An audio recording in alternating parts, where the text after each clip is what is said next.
There we go. Okay. So I'm Sheila, Signet's president and COO. I do most of the webinars here. So if you've been to one of these before, you've met me.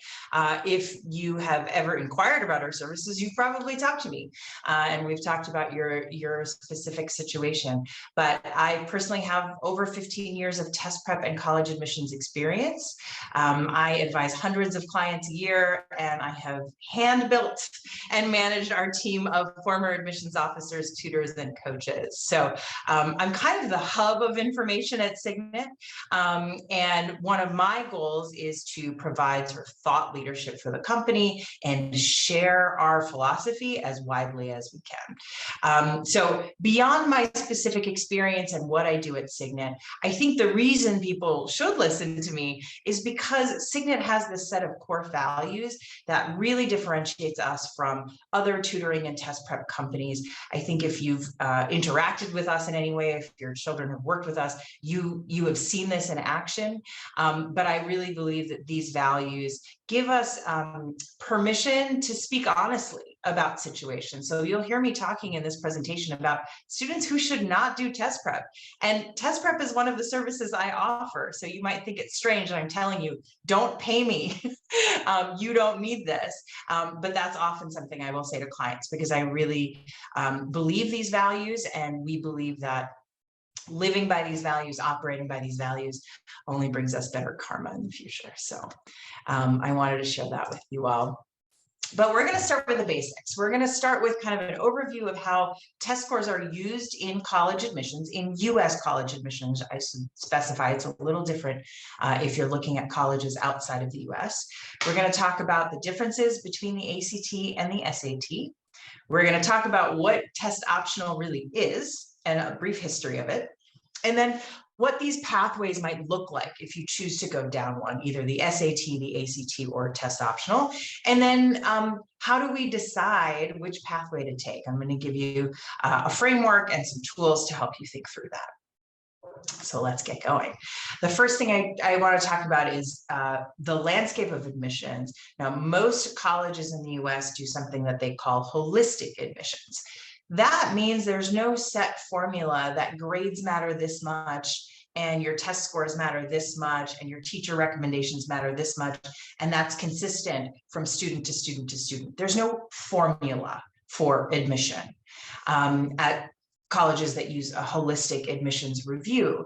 What they're trying to do, though, is get a picture of your students' academic ability, your students' context, and what matters to your student by looking at how they spend their free time and what teachers say about them, right? Or their community engagement or their summer activities. So this is not a comprehensive list. This tends to be the more important factors that play into college admissions, with these four over here: the grades, rigor, test scores, and essays being towards the top for the most selective colleges. To give you some context and understanding this, most selective colleges say your AP scores rank somewhere between 12th and 16th in order of importance when they're looking at application materials, right? So it's not all that important. The thing that really matters are the indicators of academic ability and the things that your student claims are important to them in their essays and that are demonstrated through extracurriculars. So with the advent of this sort of test optional moment, which is actually a pretty long moment. There have been colleges that have been test optional, forever. Some more prominent colleges starting in the 80s have gone test optional. But with COVID especially, test scores have fluctuated in terms of importance, right? In the first year of COVID, literally nobody could take a test. There were only a couple of test centers, maybe in Florida, where a student could go to take a test. Tests were getting canceled all over the place. Nobody in this whole state of California was able to take either an SAT or an ACT. International tests were canceled. And so colleges felt the need to go test optional because it was unfair to make that a requirement for admission when, it was physically inaccessible to people. Over time, these have crept back in importance, but it is still important to recognize that holistic admissions review means colleges are going to pay attention to a student's strengths, whether or not they're in that top 4. Right? We've seen students who have had, relatively lower grades, or maybe what we might call a poorly written essay, but just amazing community engagement. And that has really bolstered their application into what we might think of as a top school or a selective school. So again, there's no formula for this, and it's not all about the test scores. Right? There are plenty of students every year who get a perfect score on the SAT or the ACT and do not get into the most selective schools. And there are plenty of students who have average scores, lower than average scores, who do get into some very selective schools. So it's not all about the scores. That's just one piece of information. So I like to start by digging into what is the SAT and what is the ACT, so you understand these are maybe what we can consider the traditional pathways, right? Most people on the East Coast have heard about the SAT all their lives. Most people from the Midwest, like where I'm from, have heard about the ACT all of their lives. And there are these sort of market differences based on where these companies have formed relationships with either school districts or states or what have you, to make their test the more popular test in those areas. Colleges don't have a preference anymore. At one point, maybe 20 years ago, they did, but starting in 2015, the ACT actually became the more popular test. More students in the US and around the world were taking that test and using it with their applications than were taking the SAT. So that was a real shift for a lot of people to think about. So now a student can take the SAT or the ACT and not worry that a college wants to see the other test. There is an official concordance that compares the two test scores, so they can, evaluate students who do different tests. So it's in a student's best interest to figure out which test is a better fit for them, if any, which we'll talk about, and then focus their attention on that. And there are some salient differences between the two tests. Beyond the grading scale, the SAT is out of 1,600 and the ACT is out of 36. The sections vary in length, and the way the questions are asked are a little bit different, though the material that's being tested and the skills that are being tested are relatively similar. So the SAT has 4 sections, a total of 3 hours. You've got a reading section, which is typical reading comprehension. You have writing and language, which is really a grammar test. You have a no calculator math section, mostly algebra, and math you could do without a calculator, so no long division or anything like that. And then you have a math with calculator section, which tends to have slightly more advanced topics or more detailed calculations required. The SAT, in comparison with the ACT, gives students more time per question. If you look at an SAT, you can kind of see that visually too. The text is a little bit larger. It's a little bit more spaced out. You feel like you have some breathing room on the SAT. But the SAT also has its history in IQ tests. So in a way, there's this sort of brain teaser element to a lot of the questions that they're asking. They tend to be very cleverly worded questions. There are traps in the answer choices, and math problems take a little while to figure out what's being asked before a student can actually start doing any math. There usually is, a good amount of verbiage setting up the problem before you get to, here's the equation I need to solve, or here's my triangle, or whatever it is. So there's a trade-off. You do get more time per question, but the questions are a little bit more involved. The ACT has less time per question, and these sections. It has an English section, which is equivalent to the writing and language section of the SAT. It's really a grammar section. It has a math section in which a calculator is allowed, and it's 60 minutes.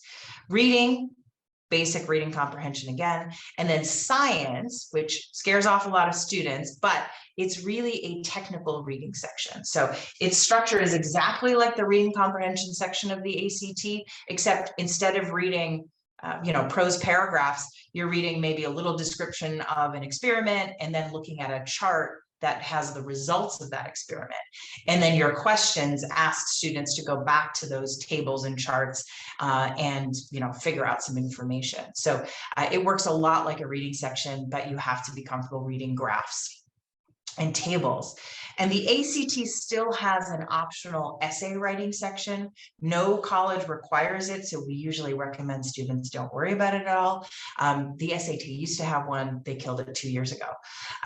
So the ACT, as I said, less time per question. The questions, though, are much more straightforward.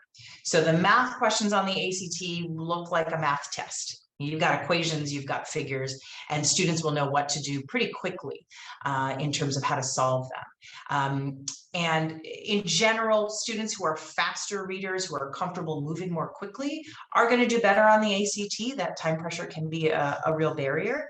But some students who really struggle with that kind of more abstract reasoning that might show up on the SAT are going to prefer the ACT, even if the time limit is a challenge for them. So those are some of the basic differences, and maybe by me describing them, you have a sense of which one your child is going to prefer already, which is great. You'll hear me a little bit later on explaining what I think you should do to just validate that hunch you might have already. But sometimes that first gut feeling is a good one to follow. So that's the differences between the SAT and the ACT. Now let's talk about that third path, which is test optional. So this is an admissions policy whereby students can decide whether they want to submit their ACT or SAT scores or not. Right. In the early 2000s, like I said, this has been around for a long time, but it really started taking off in the early 2000s. We had some research that came out of California and Bates College, which was an early adopter of test optional, that showed very clearly that these test scores do not predict success in college significantly better than grades alone. And if you think about it, that's really what the job of a college admissions officer is, to review the material that a student sends in to understand whether the student is going to be successful at their college, however they define success. Usually it's something like the grade point average at the end of the second year of college, but some colleges may look at, engagement and things like that as well, attendance. So they showed that grades alone do a great job of predicting that success, and you don't really need the additional information that the test scores provide in order to make those judgments. And that started a movement of a lot of colleges, primarily smaller liberal arts colleges, moving away from requiring the ACT and the SAT. Some went test blind, which means even if you did very well on the test, they don't want to see those scores. Some went test optional, where you can choose. Some even went test flexible, which, for example, NYU is one of these for a long time. They would allow students to submit 3 AP scores instead of an ACT or an SAT. And so there were a lot of different plans out there, and some of those still do exist. Before COVID, we had over 1,000 test optional colleges in the US, and this was very quickly growing number. In the years, let's say like 2017 up until 2020, we would have, month after month press releases of schools announcing their test optional policies. And it was quite exciting. A lot of testing companies got a little scared, but we saw through research and data that it improved access for many, many students, removed significant barriers to the application process, and allowed colleges to create better classes. So a lot of colleges started adopting this policy. And then, of course, COVID hit. Nobody could take a test, so all the colleges went test optional. And then, as I said, over the last 2 years, some colleges have brought the test requirements back. Right now, those students who applied for fall 2022 excuse me, tongue-tied, 2022 admission, there were over 1,800 test optional colleges. And we're seeing many colleges say, you know what, we tried test optional for this 2-year period of COVID. We love it. We're staying with it. It's permanent now, our policy. Others are saying we're going to commit to the class of 2023, 2024. Harvard has committed to the graduating seniors of 2026 that they will be able to apply to Harvard test optional. So there's a variety of options there, and that's why it's important for you to know where your student hopes to go to college and what their policies are. And some colleges are, as I said, bringing back those requirements. So MIT just brought it back, Georgetown brought it back. So there are some selective colleges bringing it back, and many others as well. For whatever reason, they feel it is a useful tool in understanding, a student's ability to succeed at their college. So I want to preview what these pathways might look like too, and then I'm going to help you work through your decision, but I want to give you a heads up about what this entails. If you're going to test, what you need to do first is decide whether you're doing the ACT or the SAT. And I'll talk about how you do that in a couple of slides. Once you've decided, you're going to have to prepare, usually for 3 to 4 months. That's typical for Signet students. I think that's pretty typical for other kinds of prep, whether that's self-study or a course or one-on-one tutoring somewhere else. You got to set aside a good chunk of time. And within that preparation time, you're going to diagnose exactly what you need to work on and plan out your course of study. You have to do the studying and you have to do the practicing. And I differentiate those two a little bit, right? Studying might be relearning some old math content, or maybe learning for the first time some grammar rules or punctuation rules. Those aren't really taught in school anymore. Practicing means taking that information and applying it to the test format under time conditions, because half of the challenge of the test is actually performing in those conditions. It's not what you know, it's can you demonstrate what you know on this particular morning within these particular time constraints, right? So that's very important for students to practice. If you are going to test, you're going to take the official test at some point, 3 to 4 months after starting to prepare. You might have to take it twice. Most students do take it 2 or 3 times. Colleges, for the most part, do not care if you take it multiple times. Most of them do something called super scoring, where they take your highest section scores from your individual test administrations and pretend you took them all at the same time in one test administration, so that you have, your highest possible showing. And you have time for this. You need to lock in scores by fall of senior year before your application deadline. So there are some deadlines that will happen in November if you choose to apply early. Most college deadlines are end of December, beginning of January, maybe even beginning of February. And so you'll need your scores by that point. And these are the test dates. Typically, the SAT is the first weekend of the month. With the exception of the August test, it's the last weekend. The ACT is usually the second weekend of the month, with the exception of the October test, it's the last weekend, right? So these dates don't overlap, but you can see roughly coincides with the school year, but there's the July ACT and the August SAT, which is a little bit outside of that time frame. So the reason I show you this is to emphasize that you can't just decide on one day and then the next day take your test. There are registration deadlines, of course, but also you want to be prepared. So you've got to plan, 3-4 months ahead of your test date to figure out, when do I need to start my studying so I'm ready for this date that I've planned. And if you're going test optional, the pathway looks very, very different. You really need to start with the colleges that you want to go for.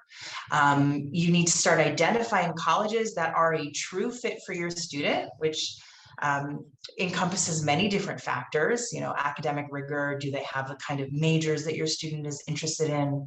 Are they in the area of the country or the size that your student is interested in? All of these things are really important. And they must also have a test optional policy. So this is where it's very important to double check the college policies for each of those colleges that end up on your list. I always say it's really important to commit to your decision as well. I know, regret can be a terrible thing. You want to make sure your child is putting their best foot forward and they're not going to regret not taking a test. But you want to go into this with your eyes open and really commit and make sure you're making the right decision so that you don't start to wonder, wait, should I have done this? Right? You really need to decide and just let it go from there.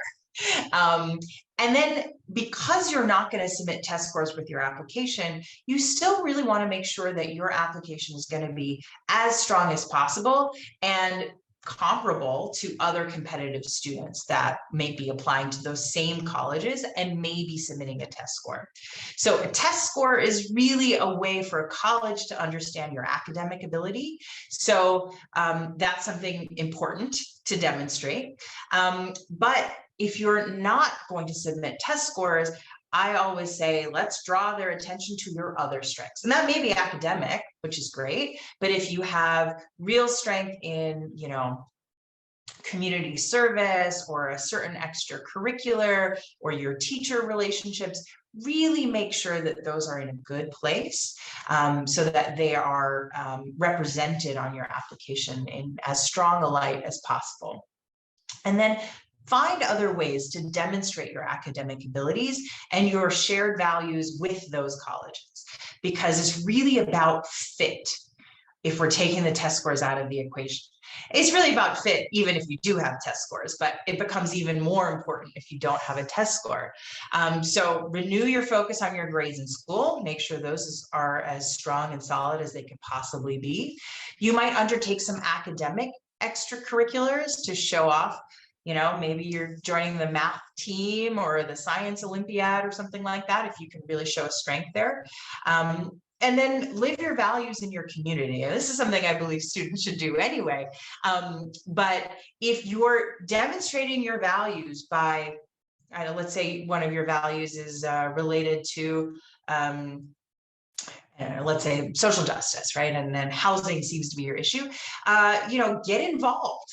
At the local level, whether it's local politics or some sort of group that's part of your school or your church or just in your town, and make sure that you are living your values every way you can. And you don't have to go out of your way to tell people, look, I'm living my values. They will notice, right? And those will be people that are teachers in your school. They might write you a recommendation, or someone else in your life that's going to help you get another opportunity that you will be able to put on your resume or your activity list that a college will see and say, hey, we have the same commitment to social justice, and look at all these wonderful ways this student lived this value in their life. We really want them on our campus so that they can continue living that value here and have a great impact on our student body. Right. And that's sort of the angle then, instead of I have this amazing test score and you should let me in. It's more, I'm a true fit for your school and I am demonstrating my abilities in all of these different ways. And more importantly, look at all of these shared values that we have. So I hope that's helpful in terms of an overview of what each pathway would look like. And now you have to think about, okay, which path makes the most sense for me? How do I decide this? And how do I make sure, we're putting ourselves in the most advantageous position for, college acceptance? Because that's really what this is about. So these are the steps. First, you want to get some data, and I'll talk about that in just a second. Then you need to talk to an expert like me. And then you got to make the right decision for your student's situation. So we'll go through these one at a time. So when I say get the data, what I mean is let's take a practice test, right? 2 practice tests, in fact. We'll take a practice ACT and a practice SAT and see how it goes. Now, these are meant to be just a student who walks in cold. No familiarity with the structure, no pre-studying, nothing like that. We usually do this the summer after sophomore year or the beginning of junior fall so that you have enough time to do whatever comes next. Official practice tests are available on the ACT website and on the SAT website. Signet does this whole process for free. So, just talk to me and I'll get you set up for this. But we have the student do it under time conditions. And then we look at what we get back to figure out, okay, what do they know and what do they not know? What are their instincts around this kind of test? Are there testing skills or strategies that would be helpful to them? And then which test do they feel more comfortable on? It's a little bit more qualitative, but we like to talk to the student. Where did you feel most rushed? Which questions did you know how to answer, and which ones were you just scratching your head for a minute before you knew what to do? And that's a very important piece of this, because as I said, a lot of this comes down to performance on the morning of the test. So it's important that your student feels comfortable with whichever test you choose. And then of course we look at the scores, right? And I'm not just looking at which one's highest, I'm also thinking about where is there the most room for improvement, and how easy is it going to be for the student to improve in these areas, right? So that's step 2. You've got this data. You're going to look at these results. You're going to talk to an expert. And what I'm showing you here is a sample page of our diagnostic report from an ACT that a student did for us. We put the answers through this fancy spreadsheet, and it tells me not only which questions did they get wrong, but I have a number of charts, and this isn't the full report, of course, that helps me identify patterns and topics that students need to work on if they want to improve these scores, right? So looking at something like this, I can, with a reasonable amount of certainty, say, I think after 2 or 3 months of prep, we should be at this score. And I can tell you, this student would probably benefit from a course or one-on-one tutoring or self-studying, right? Those are the 3 choices you have. And I can tell that from what I'm seeing in a student's performance. I can also tell you, given how long I think it's going to take for them to improve to that level of score that I mentioned, I can tell you what test date might be a good first test date to aim for, and what you might want to save for a backup second test date. Right? And that's going to help you plan out, okay, we need 3 or 4 months before this test date. Where does that fit in our lives? And then I think quite importantly, how do these scores impact applications, right? So this student, I don't know if you can see it, it's very small, has a 23 overall, but had a 27 in the math section. And I can see, if you follow my mouse, they started to panic over here towards the end.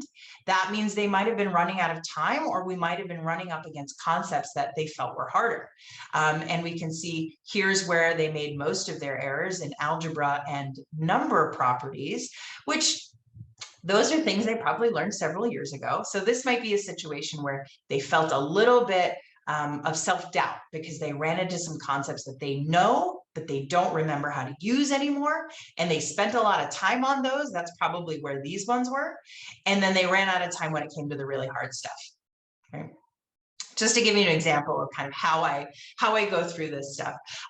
Any good testing expert should be able to tell you this, right? They will have seen this many, many times to understand, okay, this is what we need to focus on. This is what you need to do. And once you've talked to an expert and understood this, what are our potential scores, and what kind of investment of time, energy, maybe even money would we have to make to get those? You can start to put the pieces together and make a decision that makes sense for you and your family.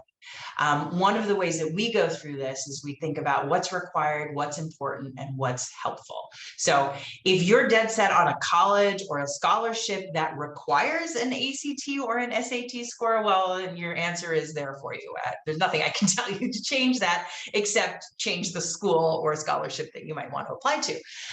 If it's required, it's required. If it's important, is really a question about, is there a gap somewhere else in the student's application profile? This could be in their grades, in their extracurriculars, who knows what. And would getting a strong test score actually address that gap? right? An example I give is if a student just really hated their English teacher and they had them for 2 years in a row, so their grades in their English class were just pretty low, but you know your student is a strong writer and a strong reader, and they can do very well on that verbal side of the test.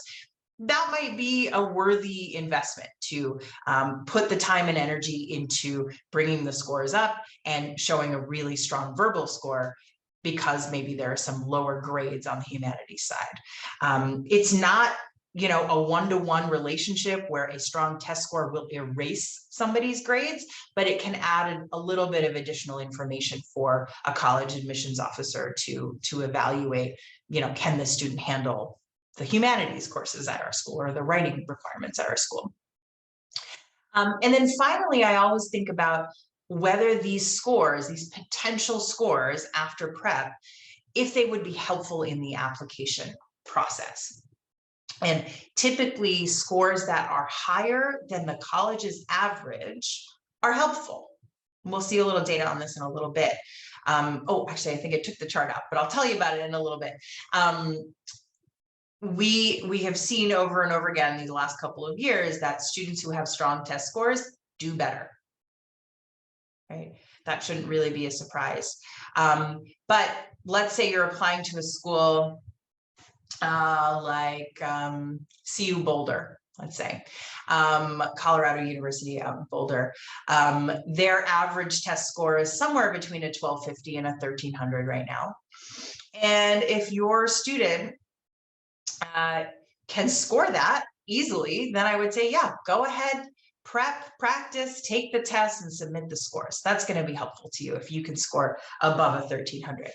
If your student is somewhere down in the 800s, that's going to be a really big investment. And depending on what else might be going on in their lives right now, depending on where they are in the application cycle, do they need to be writing their essays? Do they need to be investing their time in their sport, in some leadership project, in their grades? You know, testing could be a big distraction from that, and there's no guarantee they're going to get to that score that's actually going to help them in the process. And in those cases, I'll say, you know what, put your attention elsewhere, do all those things that I mentioned when I said, what does the test optional pathway look like? Right, so required, important, helpful. 3 great questions to ask yourself when you're deciding what to do with that data. I do want to point out some important things that you're probably going to hear, and they're probably going to freak you out. So I just want to address them right now. You do need to make sure you start this process early enough to allow for the work you may have to do, right? Which is why we typically start talking to our clients about this right after sophomore year is done. Let's take the test sometime in the summer. You don't have to do any prep if that's not the path for you. Even if it is the path for you, maybe the summer is not the best time for you to prep. You need to think about, okay, I've got till fall of senior year to get these scores done. I'm in the fall musical and I've got a spring sport. So maybe summer is the best time for me. Or, you know, you've only got extra commitments in the spring, so let's get this out of the way in the fall before school is really demanding, and you've got all these other obligations to meet in the spring. So you really do want to make sure you have the space to strategically plan to fit this in, whether it's prepping and testing or going the test optional route and renewing that focus on grades, taking on additional projects, or whatever else you might do. So if you have students who are juniors and haven't done this work yet, please contact me. We'll get you set up. That whole process is free. And of course, there's no obligation to sign on. We just want to get you the information you need so that you can make the right decision. The other 3 bullet points on this page are related. And again, they might freak you out. Selective colleges with test optional policies have seen their average test scores just go through the roof. It's kind of crazy right now. So the example I like to point out is University of Chicago. They went test optional in 2015. Now, this is one of the most selective colleges in the United States. It's extremely rigorous, and they did away with their testing requirement. And what they saw was, year after year, the people who submitted their test scores had the strongest test scores, And so the average test scores that they report have gone up, right? So it seems to create a little bit of this cycle, almost an arms race, that the test scores are just going to keep going up and up and up. And similarly, admission rates are higher for those with test scores than for those without at the most selective colleges. Now, not every college is releasing how many students submitted test scores versus how many did not. The few who did, this is the trend. It's very clear that test scores benefit those applications. But the thing to remember for both of these is that the people who are submitting test scores have really strong test scores, right? So it's going to make sense that if a student has a 1600 on the SAT and they submit that with their application, number one, it's likely that the rest of their application is also quite strong. And number two, that test score is going to be a boon to them in that process. So I mention that so that you don't get disheartened if you do end up taking a test optional policy. Excuse me. Let me just drink some water. If you do end up taking a test optional path, it doesn't mean anything's wrong with your student. It just means that the test is not the best way for them to show their strengths, or you've made a strategic decision in terms of the opportunity costs to put your focus elsewhere, right?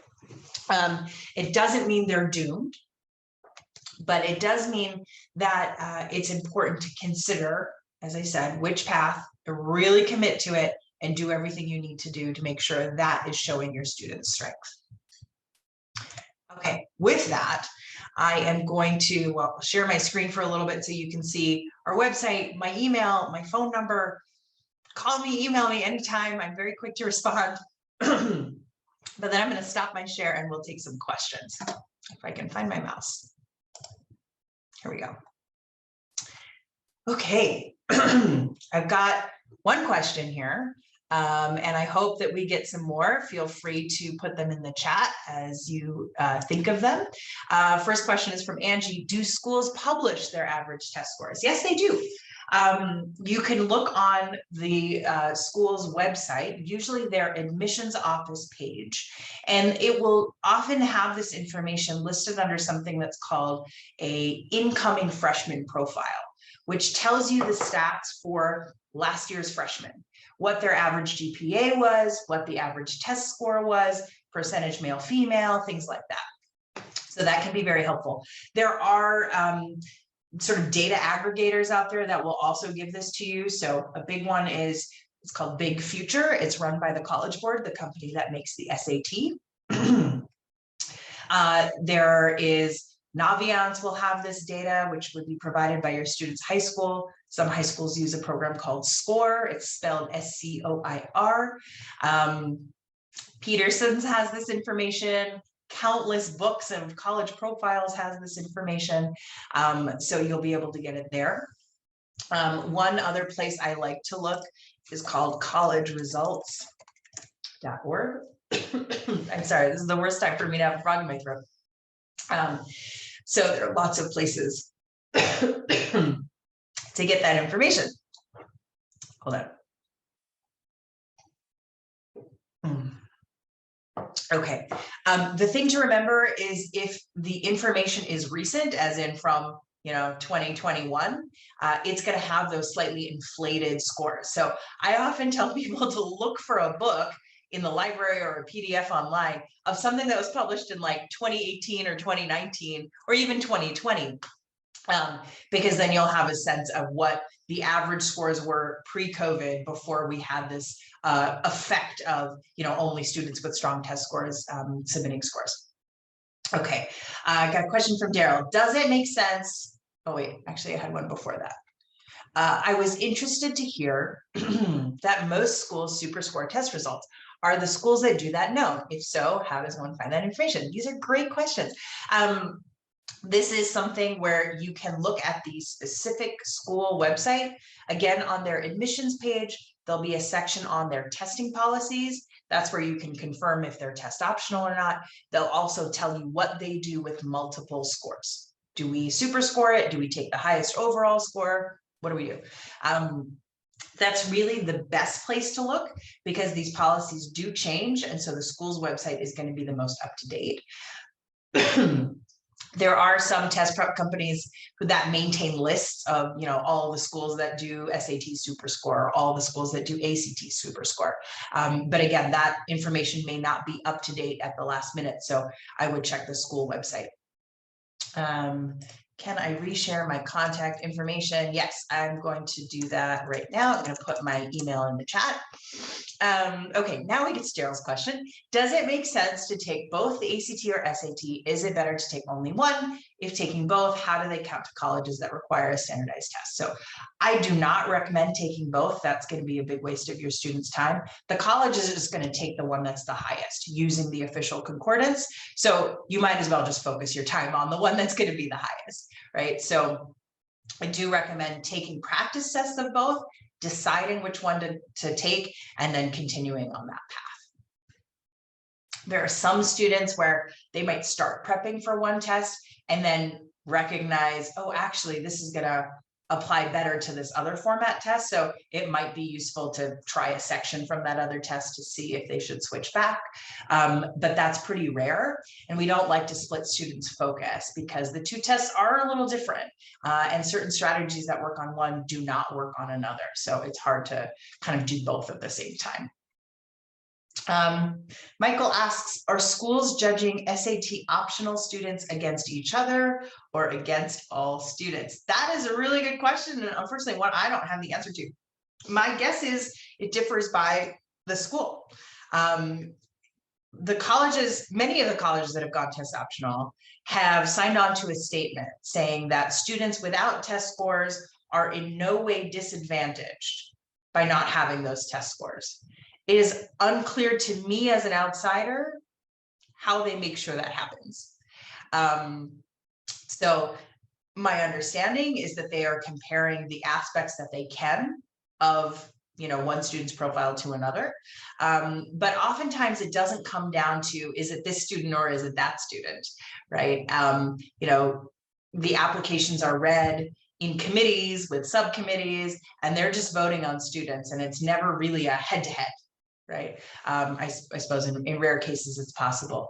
But unfortunately, I don't have a lot of clarity on that, how they manage these two kind of groups of applicants. I have a question. Is there a book or website that you recommend to help my son focus in on what schools he'd like to apply to based on his grades and test scores? Unfortunately, there isn't like one great book or one great website that is going to lead you through this. We do have a college list kit on our website that's for free. I'll share the link in a little bit. And it starts off with these charts that have your SAT score against your GPA and put you in a category of school. And then you can look at what schools fall in these various categories to see, the category they're in, those are their target schools, the category that's above them, those are their reach schools, category that's below them, those would be their likely schools. And so that's kind of a rough way to start mapping out what kind of schools can you look at. But we really recommend starting in a different way, which is reflect on what the student needs to succeed, right? What are they looking for out of their college experience? What kind of people do they want to be around? How far from home do they want to be, or do you want them to be? And then start filtering out the colleges based on that. College Results, which I shared a little earlier, has a great search engine for that. bigfuture.collegeboard.org also has a great search engine for that, where you can actually put in your test scores, things that you want on campus, the size of campus, and it will show you the schools that kind of fit that profile. So many great questions. How do you define a strong score for the ACT? That's a great question because it really depends on the schools you are looking at. The best way to think about it is how this score compares to the students who apply or who get into the school. So most colleges will release either their average test score or the range of 25th to 50th percentile. No, excuse me, 25th to 75th percentile scores. And so you can sort of judge how your student score fits based on, those percentiles. For context, the IBs are really looking for 34, 35, 36 on the ACT. And if we're talking SAT, that's going to be 1,500 or higher. Are schools considering creating quotas for testing and non-testing students the way they do for gender, ethnicity, socioeconomics, etc.? That's a very interesting question and very thorny. I don't believe that they are creating quotas for that. And in most cases, you'll find that students do not, or colleges do not have quotas for gender, ethnicity, or socioeconomics either. They may have some guidelines, but they don't like that word quota. That may be something that happens in the near future as they start to understand better what students benefit from test optional policies. There is some very clear data from very specific places, but COVID was this national experiment in a lot of different ways for a lot of different things. One of them being a pilot of test optional at every university. So as they get their data and see those students that they admitted through a test optional policy succeed, and graduate from college, they are going to be shaping their policies based on that.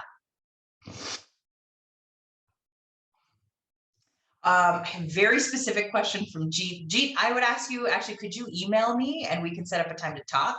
That's a hard question to answer on the spot. And then I have another question from Angie. What's the score cutoff in relation to a school's average score to determine whether to submit them or not? For me, it's really the 50th percentile. It's the average. There may be a slight judgment call if you're right at the average or maybe 10 points below it on the SAT or 1 point below it on the ACT, but that's really where you want to make that call.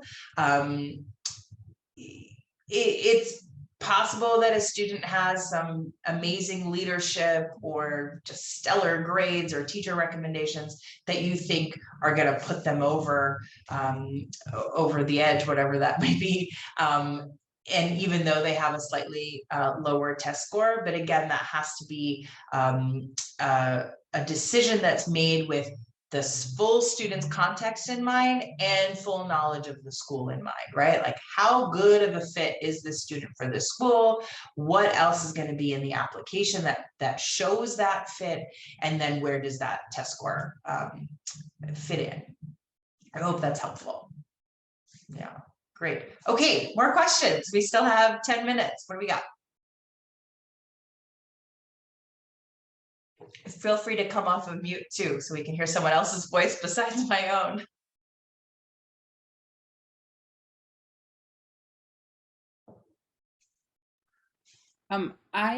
So a friend of mine recommended you guys to me. I haven't looked at your website or anything yet.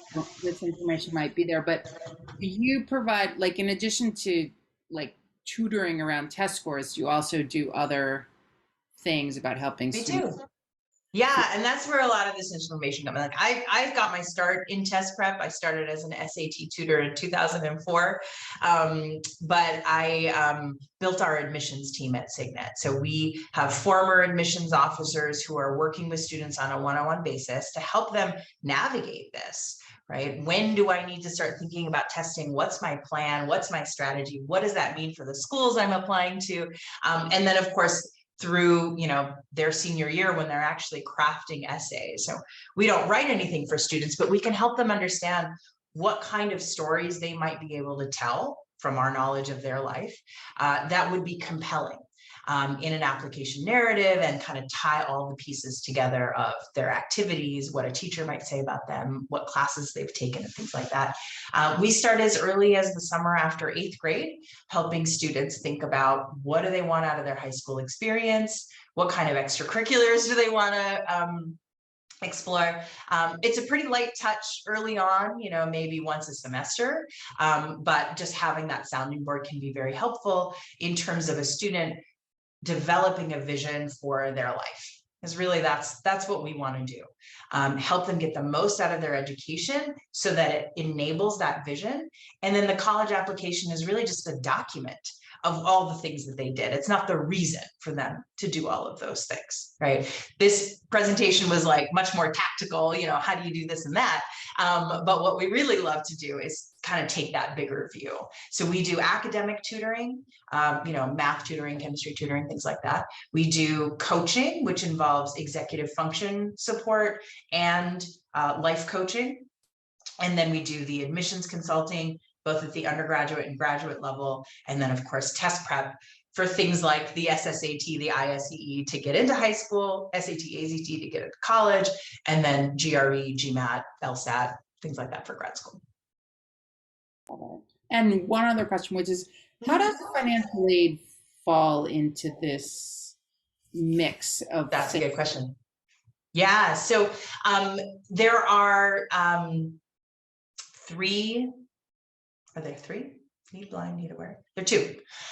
There are two kinds of ways that colleges deal with financial aid in the admissions process. So, and you'll be able to see this, a college will tell you this, or you'll see it on one of those, college search engines, whether a school is need aware or need blind, right? Need blind means they aren't even going to look if you are applying for financial aid or not, or how much financial aid you might need. That is not going to impact their decision whether to let you in or not, right? They're really just trying to look at the merits of the application and not worry about money. These tend to be the wealthier schools, the ones that have big endowments, the ones that are really dedicated to or committed to accessibility and have large scholarship funds and things like that.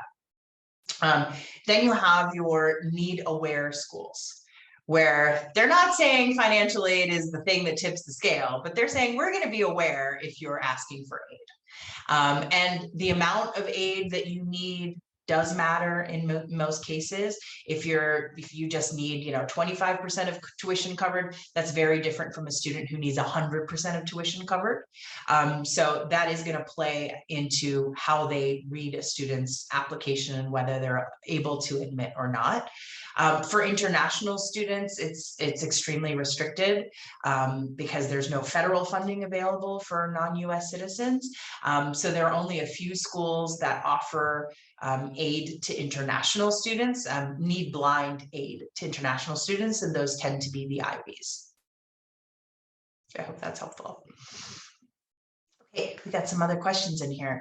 Do you know how schools adjust GPAs up for honors, AP, or IB classes? If all classes were honors, for example, does that bump the grade point up? This is relevant to evaluating the school's average GPA. You are correct. This is a great question. The college GPA that is reported is an unweighted GPA. So they are removing any additional bumps that the high school may have given to a student's GPA for taking advanced classes like honors, AP, or IB. So, in high school, the GPA seems to be all important, but when students are submitting, even if they're submitting a transcript that shows, they've got a 4.8 weighted GPA, a college is going to take that, break it down, and say, okay, we are going to look at the rigor of your curriculum separate from how you did in those classes. So they unweight the GPA and they look at the rigor of the transcript in a sort of a separate way. So that should help. They're reporting unweighted GPAs when it's on a college website or in one of those college search engines. How early should parents consult college prep tutors? I'm wondering if consultation around high school path with college in mind is too soon. Thinking sports, extracurriculars, electives, volunteer work for a robust application. Yeah, I think a lot of people will say, ninth grade is too soon to start thinking about college. And I think for most students, you're right.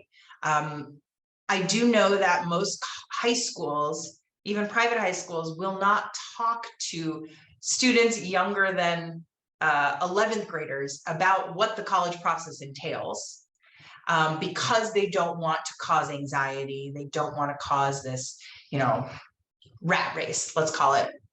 Our philosophy is, let's give you the information you need so you can make the decisions you need to make without having anxiety that you're missing something or you should have done something differently.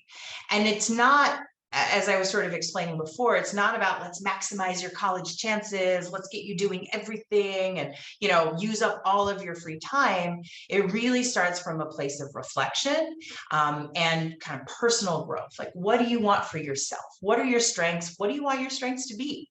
How do you manage this transition into high school where there's a whole lot more responsibility, independence, a higher workload? Do you have the skills to keep that organized and make sure, you know, you're putting your energy into the right priorities? And so in the early years of high school, that's what we focus on. There are, of course, many other college admissions companies that do it differently. But Signet's approach is, I think, a much more kind of steady, let's relax, we'll let you know when you need to worry about those things. And most of our clients find that it actually reduces anxiety and helps them plan ahead. And that kind of early consultation, whether it's on a regular basis or just one time, can really help get some clarity around what extracurriculars your student wants to explore, or something they're interested in and they didn't realize there was a way to do it as an extracurricular, you know, could come out of that kind of conversation. I think this next question is about financial aid. Is that correct, MA? Where do you find information on, I mean, you wrote AIDS, but I don't think that's what we're talking about. I think it's financial aid. Again, each college's website will share with you what their process is for financial aid.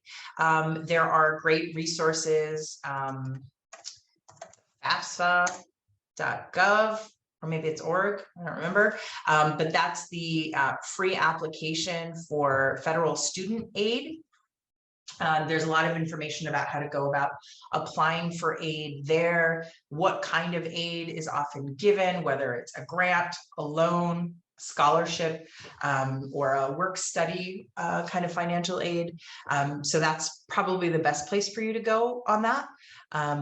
And if you have more specific questions, I can help you navigate, you know, like how to find what kind of aid was given to international students by various schools and things like that.